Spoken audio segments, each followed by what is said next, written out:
कि धुआं धुआं बाटे चारों ओर, जी धुआं धुआं बाटे चारों ओर, लोग हलकान बा, सियासत के सुनगावल आग, सियासत के सुनगावल आग से लोग परेशान बा। 2019 में जब ये चल रहा था कि सीट शेयरिंग का समझौता, कि कौन कितने सीट पे लड़ेगा, एनडीए में सीट शेयरिंग का समझौता कैसे होगा, संदेह उसी समय से पैदा हो गया था कि कई लोगों की वहां से छटाई होगी। सबसे पहले आपको याद है ना कि जीतन राम मांझी छोड़ करके भागे थे। जैसे नीतीश कुमार 2017 में गए तो एक साल भी सरवाइव नहीं कर पाए और भागे वहां से, वो छोड़ करके महागठबंधन। बिहार के किसी भी हिस्से में आप चले जाइए, भारतीय जनता पार्टी को खड़ा कर दीजिए तो एक आध दो ऐसे सीट हैं जहां भारतीय जनता पार्टी अपने दम पर जीत सकती है। सबको पता है कि नीतीश कुमार ने 17-17-6 का फॉर्मूला तय कराया। नोरमा ग्रुप, जो सोचता है वो करता है, आपके अपने सपनों का आशियाना। नमस्कार, मैं हूं सागर कुमार, भारत लाइव देख रहे हैं आप, और ये भीतर की बात है। जी हाँ, भीतर की बात में बिहार के पॉलिटिकल चर्चाओं के अंदर की कहानी हम बताते हैं, और बाबा भीतर की बात के माध्यम से जो रहस्य चल रहे हैं पॉलिटिकल कॉरिडोर में, उस पर से पर्दा उठा देते हैं। जी हाँ, आप देख रहे हैं पिछले कई दिनों से राष्ट्रीय जनता दल और जनता दल यूनाइटेड के बीच में बातचीत हो रही, घमासान हो रहा है, महायुद्ध हो रहा है। ट्विटर पर जिस प्रकार से लालू प्रसाद यादव ने तेजस्वी पथ और नीतीश पथ की बात लिखी थी, उससे तो बात स्पष्ट हो गया कि ये लालू प्रसाद यादव का आखिरी दांव है। अब नीतीश कुमार और लालू प्रसाद यादव इशारों ही इशारों में क्या बात करते हैं ये तो किसी को पता नहीं ही चलता है। लेकिन इन तमाम बातों के बाद अब भारतीय जनता पार्टी कंफ्यूज हो गई है कि आखिर नीतीश कुमार कर क्या रहे हैं। आज इसी मुद्दे पर हम चर्चा करेंगे और बाबा से बातचीत करेंगे। बाबा, पहले तो बहुत बहुत स्वागत है आपका। धन्यवाद। बाबा, राजद और जनता दल यूनाइटेड है तो दोनों एक ही सिक्के के दोनों पहलू हैं, तो क्या जो दोनों के बीच में बातचीत हो रही है, ऑफर दे रहे हैं वो, ये ऑफर ठुकरा दे रहे हैं, हो क्या रहा है बाबा? ये सब पर्दे के पीछे की कहानी क्या है? बहुत पहले मैंने लिखा था 2 लाइन, उसी से शुरुआत करूंगा। जी बाबा। कि धुआं धुआं बाटे चारों ओर, जी धुआं धुआं बाटे चारों ओर, लोग हलकान बा, सियासत के सुनगावल आग, सियासत के सुनगावल आग से लोग परेशान बा। वाह वाह वाह। देखो, सीधी तौर पे जो बात है वो बिहार की राजनीति को आप चाहे जितना भी, बहुत लोगों ने कहा भी है कि आपके चैनल पे कहा जाता है कि सरकार गिर जाएगी, सरकार बच जाएगी। हमारे चैनल पे नहीं कहा जाता है, ये राजनीतिक गलियारे में है। आप तेजस्वी यादव से अभी जाकर के बयान लीजिए और उनसे कहिए कि नीतीश कुमार 2025 में मुख्यमंत्री होंगे ना, वो अपने बारे में कम बताएंगे लेकिन नीतीश कुमार के बारे में ज्यादा बताएंगे कि नीतीश कुमार 2025 में मुख्यमंत्री नहीं होने वाले हैं। इस कॉन्फिडेंस के साथ वो नहीं कहेंगे कि हम बन रहे हैं, लेकिन नीतीश कुमार नहीं रहेंगे, ये उनका सबसे पहला बयान होगा। और अब तक के बयानों को आप खंगाल के देख लीजिए, मेरी बात पर आपको यकीन हो जाएगा। नीतीश कुमार मुख्यमंत्री रहेंगे कि नहीं रहेंगे, ये बिहार की 14 करोड़ जनता फाइनल करेगी। 14 करोड़ जनता में से जो लगभग 50-60% वोटर हैं वो फैसला करेंगे, और उन 50-60% वोटर में से जो 50% से 60% के बीच में वोट करेंगे वो फैसला करेंगे। हम आप कौन होते हैं कहने वाले? फैसला तो उनको करना है। लेकिन जो बयान आ रहे हैं, जो चीजें सामने नजर आ रही हैं, जो तथ्य नजर आ रहे हैं, वो देख करके तो आप अंदाजा लगा सकते हैं ना। बिल्कुल। मैंने जो 2 लाइन आपको बताई है वो 2019 की लाइन है। अच्छा। और जब ये चुनावी रणनीति चल रही, चुनावी प्रक्रिया चल रही थी, और नीतीश कुमार को जब हमने ये बताया था कि हमने धुआं धुआं वाली बात क्यों कही थी और सियासत के आग की बात हमने क्यों कही थी, तो मैंने सबसे पहले इस बात को कहा था कि नीतीश कुमार जो उधर से आए हैं, छोटा भाई बने हुए थे 2015 में जी, उनको एहसास होने लगा कि हम छोटा भाई बन गए हैं, लालू प्रसाद हम पर ओवरलैप कर रहे हैं, डोमिनेट कर रहे हैं, हो सकता है आगे हमको मजबूर भी कर दें कि 2019 में हम प्रधानमंत्री का चुनाव लड़े, उस लायक हम रहेंगे कि नहीं रहेंगे। 2014 में हमको बुला करके लोग धोखा दिया, ये सारी बातें उनके जहन में थी, इसलिए वो 2017 में उधर चले गए थे। 2019 में जब ये चल रहा था कि सीट शेयरिंग का समझौता, कि कौन कितने सीट पे लड़ेगा, एनडीए में सीट शेयरिंग का समझौता कैसे होगा, संदेह उसी समय से पैदा हो गया था जी। कि कई लोगों की वहां से छटाई होगी, जी। और यही सोच के साथ सबसे पहले आपको याद है ना कि जीतन राम मांझी छोड़ करके भागे थे। जैसे नीतीश कुमार 2017 में गए तो 1 साल भी सरवाइव नहीं कर पाए और भागे वहां से वो छोड़ करके महागठबंधन जी। और अंत तक 2019 आते आते तक आपने देखा होगा कि उपेंद्र कुशवाहा भी छोड़ करके फरार हो गए। जी। जी। इसके इसके बाद जो सपोर्ट कर रहे थे, ताजी ताजी पार्टी बनाए थे वीआईपी मुकेश सहनी, वो भी महागठबंधन का हिस्सा हो गए। ये सबको ऐसा लग रहा था कि आगे क्या होगा। ये तो ये समझ रहे थे कि हम 40 में 40 सीट जीत जाएंगे, लेकिन दूसरे खेमे में जो बात चल रही थी वो ये कि नीतीश कुमार कितना ज्यादा प्रासंगिक होंगे, और नीतीश कुमार के दम पे देखिए बिहार के किसी भी हिस्से में आप चले जाइए, भारतीय जनता पार्टी को खड़ा कर दीजिए तो 1-2 ऐसे सीट हैं जहां भारतीय जनता पार्टी अपने दम पर जीत सकती है। हाँ। बाकी 243 सीटों में उसको सपोर्ट सिस्टम चाहिए तभी जीतेगी। हाँ बिल्कुल। कारण कि कोई भी ऐसा नेता अभी तक नहीं भारतीय जनता पार्टी का हुआ है जो ये दावे के साथ कह सके कि मैं 2%, 3%, 5%, 25% वोट ला दूंगा। कभी नहीं। ऐसी स्थिति में सीधी तौर पे ये बात साफ साफ नजर आ रही थी कि नीतीश कुमार के आने के बाद चीजें बदली हैं, और बदलने के बाद नीतीश कुमार जो बड़ा भाई बन करके आए हैं, भारतीय जनता पार्टी को सत्ता में वापसी कराया है, गई हुई सत्ता वापस दिया है। बिल्कुल। तो ऐसी स्थिति में वो डिमांड कुछ बड़ा करे। हाँ ये भी हो सकता है। आप किसी के यहाँ जाते हैं और बहुत बड़ा गिफ्ट लेकर के जाते हैं तो आपको दिमाग में रहता होगा कि वो आदमी सम्मान मेरा थोड़ा ज्यादा करेगा। बिल्कुल बिल्कुल। तो निश्चित रूप से हम इसीलिए ये बात उस समय कहे थे। ये भी एक नूरा कुश्ती चल रही थी, और उस नूरा कुश्ती का नतीजा क्या हुआ सबको पता है कि नीतीश कुमार ने 17-17-6 का फॉर्मूला तय कराया। डर तो इस बात का लोक जनशक्ति पार्टी को भी लग रहा था, लेकिन चूंकि रामविलास पासवान थे, एक मजबूत नेता थे, और उन्होंने 2014 में भारतीय जनता पार्टी को अछूत समझ रहा था सब कोई, तो उन्होंने साथ दिया था। और उसके सबसे बड़े जो सूत्रधार थे वो थे चिराग पासवान, क्योंकि चिराग पासवान ने ही मौसम का मिजाज भांपा था कि नरेंद्र मोदी सत्ता में आ रहे हैं। बिल्कुल बिल्कुल। ये सारी परिस्थितियां कहीं ना कहीं इस बात की तरफ इशारा कर रही थी कि इस देश की राजनीति में बहुत कुछ बदला है। अब जब 2025 के चुनाव की तैयारी शुरू हो चुकी है, नीतीश कुमार और लालू प्रसाद के बीच में गिव एंड टेक वाला बात भी चल रहा है, तो वहीं दूरी वाली भी बात चल रही है, बयानों की बात भी चल रही है, तो नारों को नारों से काटा जा रहा है। ये सभी चीजें अभी आपने इंट्रो में ही बताया कि नीतीश पथ और तेजस्वी पथ। तो यार ये नारों की बात है ना। एक तरफ नीतीश कुमार अपने रास्ते निकल रहे हैं तो तेजस्वी यादव एक और रास्ता निकाल दे रहे हैं। नीतीश कुमार ने कहा कि हम निकलेंगे महिला संवाद यात्रा पर, तो महिलाओं के लिए सबसे पहले तेजस्वी यादव दौड़ गए।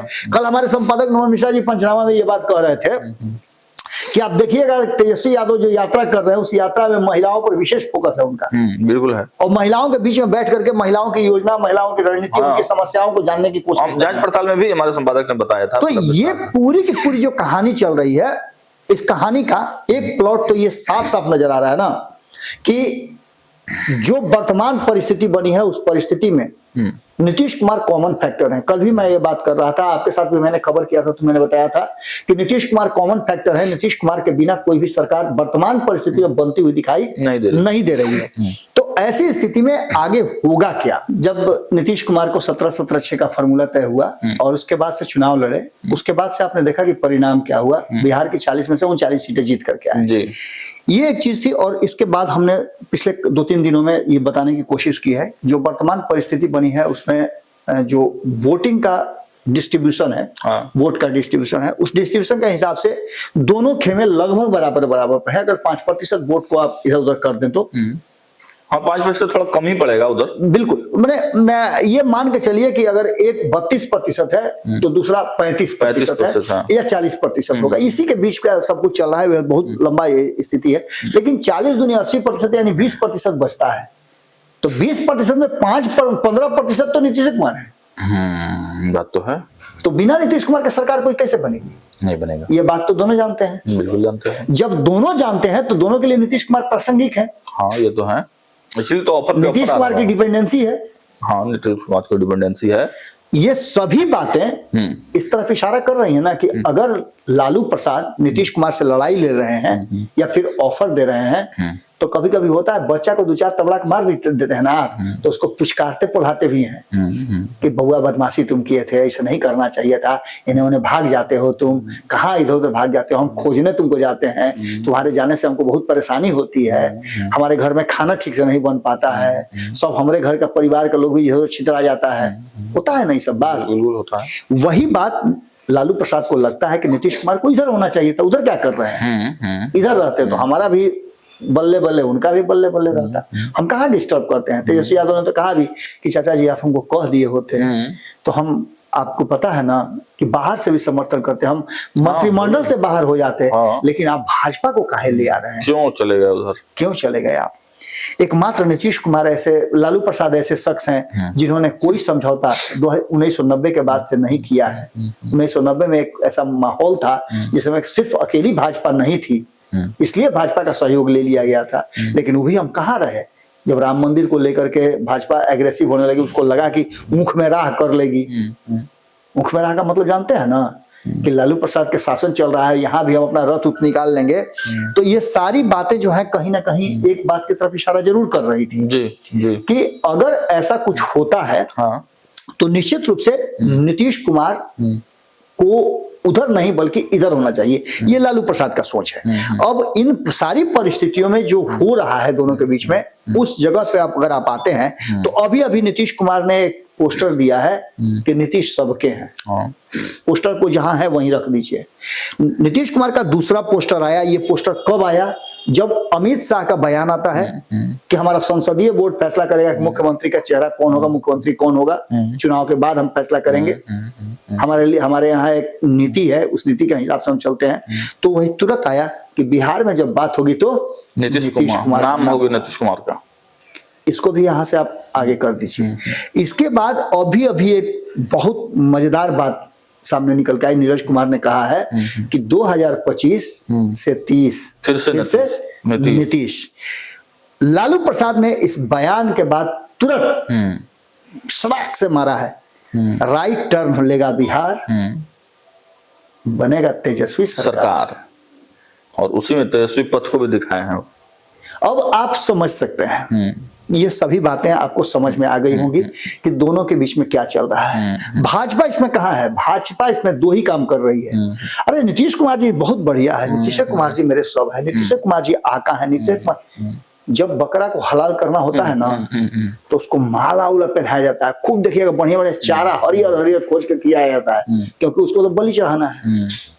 नीतीश कुमार के गर्दन में भी माला पहनाने के लिए आप देखिएगा कि लगातार 2-2 मुख्यमंत्री अगल बगल में घूम रहे हैं। बी एस सिन्हा से थोड़ा रिश्ता खराब हुआ था बयान के बाद, तो बी एस सिन्हा को लगा दिया कि जाओ जाओ जाओ अपना नंबर बढ़ा लो, मिल करके आप देखिएगा 24 घंटा माला लेकर के, कभी कभी माला अगर गाड़ी में छूट जाता है तो दौड़ के अपने, किसी को कहते नहीं है, दौड़ करके अपने जाते हैं, माला ले आते हैं, अरे पहनाओ जल्दी भाई। और सबसे इंटरेस्टिंग आज का तस्वीर था बाबा, कार्यक्रम था विजय सिन्हा क्या, उद्घाटन करने पहुंच गए नीतीश कुमार, उद्घाटन। तो ये सभी चीजें चल रही हैं। इन सभी को अगर एक जगह जोड़ के देखा जाए तो नीतीश पथ की बात आपने कर दी, आपने तेजस्वी पथ की बात कर दी।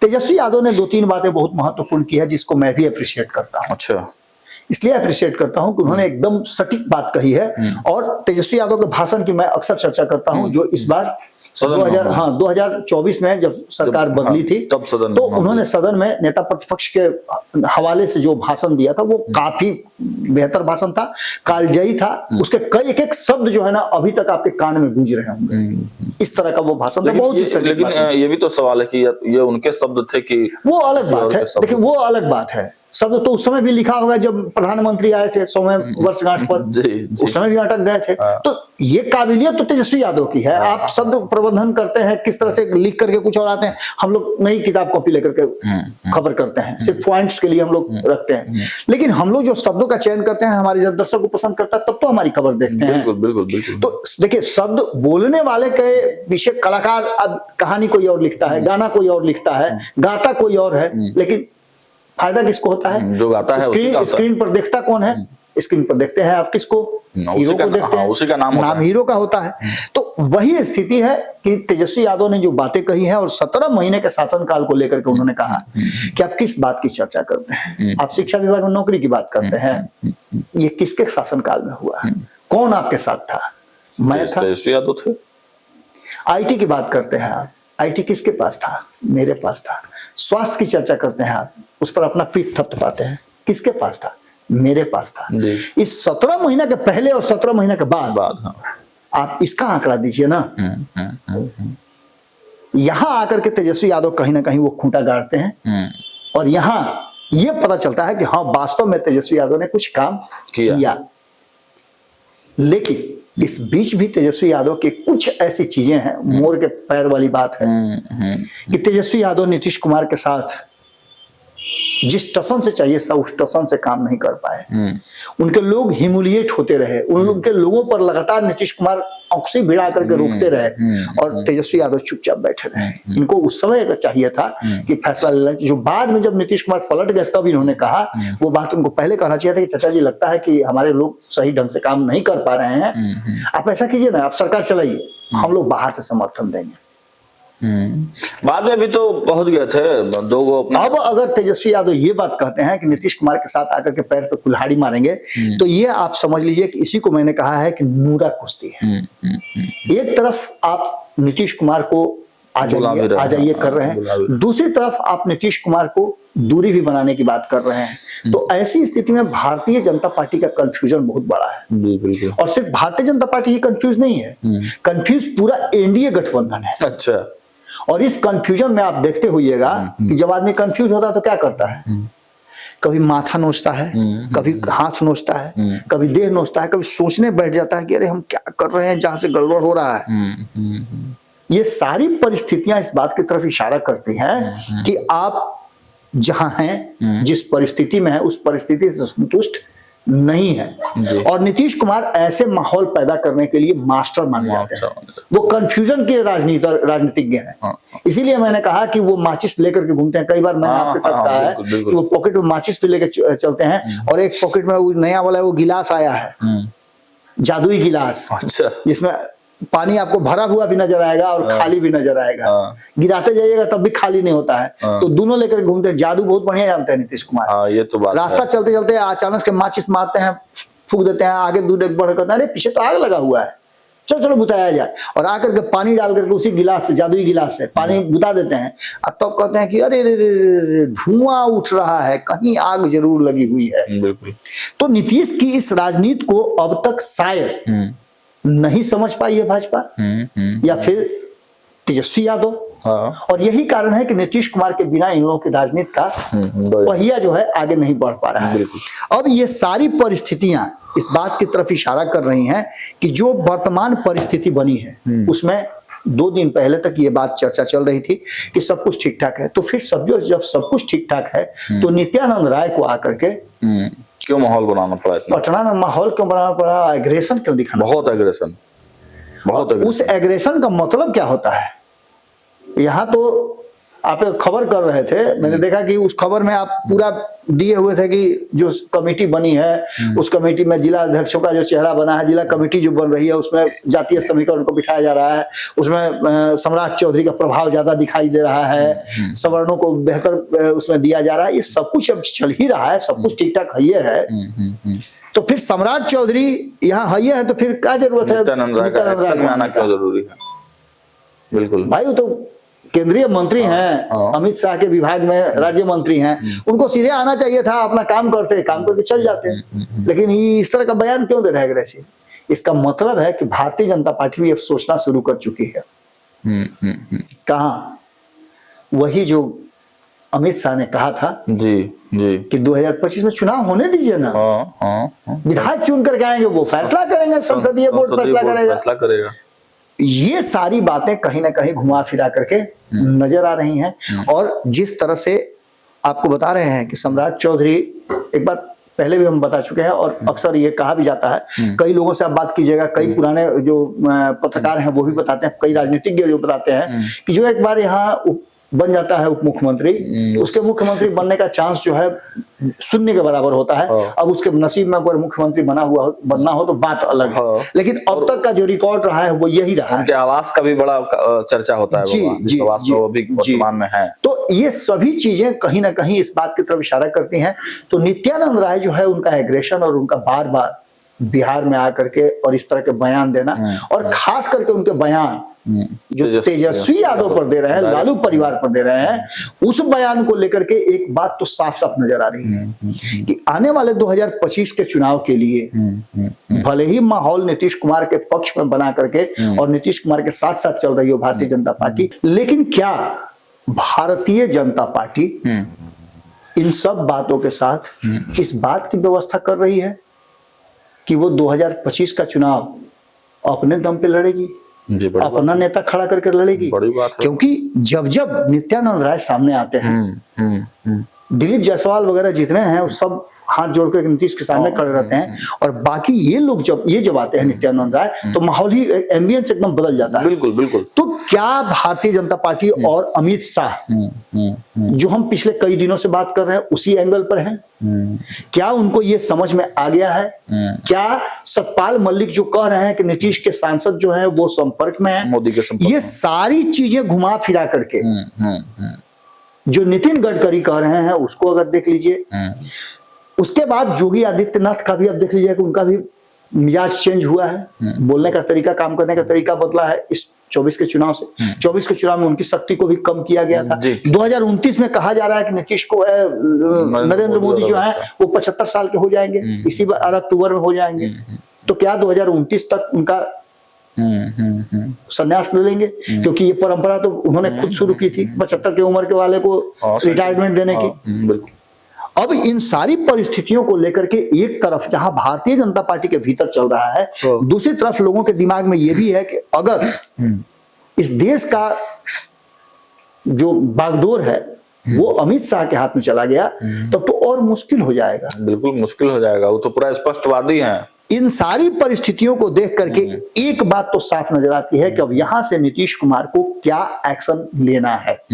क्या नीतीश कुमार और राष्ट्रीय जनता दल भारतीय जनता पार्टी को दिखाने के लिए, भरमाने के लिए नूरा कुश्ती कर रहे हैं, या फिर वास्तव में दोनों में डिफरेंसेस है? हालांकि सियासत में अस्थाई दोस्त और दुश्मन वाला कॉन्सेप्ट नहीं होता है। बिल्कुल। तो सीधी सी बात है कि भारतीय जनता पार्टी की बेचैनी और पटना से लेकर दिल्ली तक जो लगातार हाई अलर्ट है, मीटिंग्स का दौर चल रहा है, मीटिंग से निकलते हैं नेता बयान बदल जाता है उनका। कभी कोई कह देता है कि हम तो केंद्र फैसला करेगा, कभी कह देता है कोई कि नहीं केंद्र का फैसला करेगा, हम लोग बिहार में फाइनल कर लिए हैं। तब ये सारे बयान जो कंफ्यूजन पैदा करते हैं, और इसमें नीतीश कुमार की चुप्पी सबसे बड़ा कंफ्यूजन पैदा करती है। आज जब हम खबर कर रहे हैं तभी वो समस्तीपुर में बहुत कोशिश किया गया, लेकिन उन्होंने एक शब्द भी बोलना उचित नहीं समझा, और ये नीतीश कुमार का चुप्पी का मतलब हाँ होता है। हाँ होता है।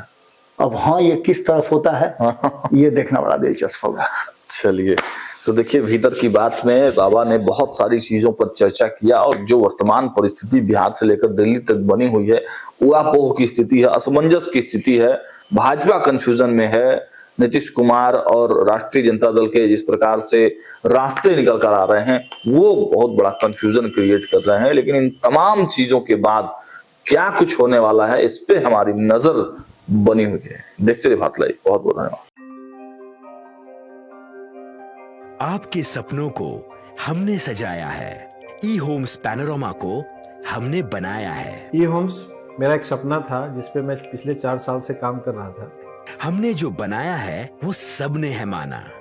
ई होम्स पैनोरामा में हो आपका भी आशियाना।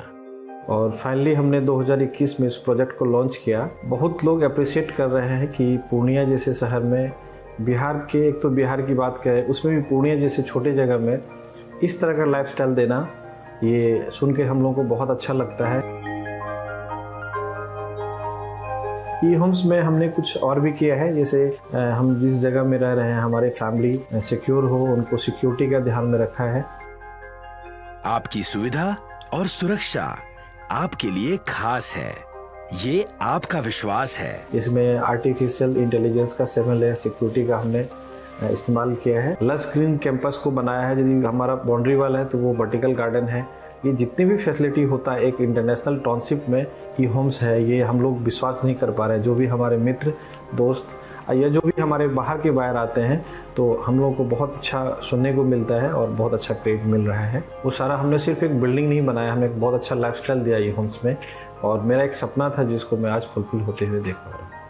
ये आपका आवास है। ई होम्स पैनोरामा में अब आपका निवास है। E Homes Panorama, luxurious lifestyle redefined. Panorama group, जो सोचता है वो करता है। अगर ये वीडियो पसंद आई और वह बिहार के राजनीति और बिहारियत से सरोकार रखेनी तो सब्सक्राइब बटन दबा के चैनल के सब्सक्राइब कर ली। ओजे एगो घंटी बा, ओकरा बटन दबा देला से कुल सटीक और मारक खबर रुआ मुफ्त में मिल जाई।